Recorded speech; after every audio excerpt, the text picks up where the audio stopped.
घरात जे मुद्दे होत आहेत, ज्या गोष्टी होत आहेत, त्यात तुमचा काही स्टँडच दिसत नाही.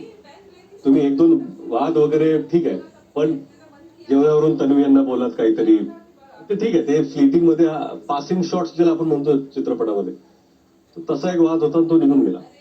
परंतु असं जर विचार करायला की संस्कृतीचा स्टँड या घरात काय आहे, कुठल्या गोष्टीसाठी संस्कृती उभ्या राहणार आहेत, आणि सगळ्यात मोठं उदाहरण आहे नॉमिनेशन टास्क.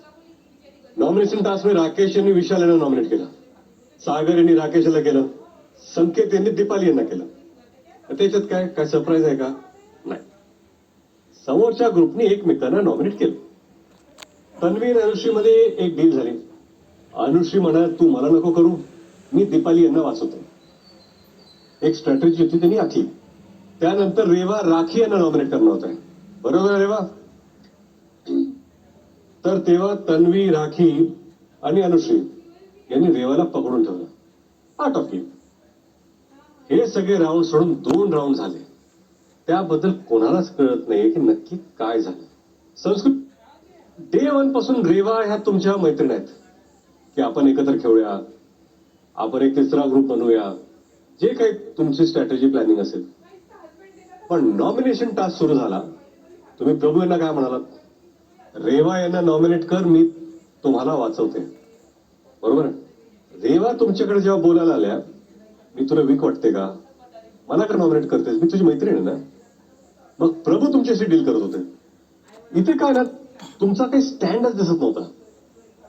पण त्यानंतर विशाल तुमच्याकडे आले आणि विशाल म्हणाले तू सगळ्या स्ट्रॉंग लोकांमध्ये नॉमिनेटेड आहेस.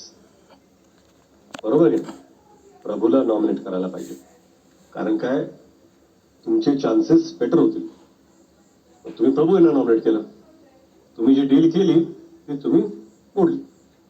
संस्कृती या पूर्ण टास्क मध्ये काय होतं माहिती आहे का, ना तुमची रेवाकडे असलेली लॉयल्टी दिसली, तुम्ही डील करण्यासाठी जी स्ट्रॅटेजी वापरली ती तुम्ही बदलली, आणि प्रभू यांना तुम्ही जो शब्द दिला तोही तुम्ही पाळला नाही. आम्हाला असं दिसलं की संस्कृती यांना काय डिसिजन घ्यायचं हेच त्यांना माहित नाहीये, आणि गेम प्ले स्ट्रॅटेजी सुद्धा जी आखली ती सुद्धा मोडून काढली.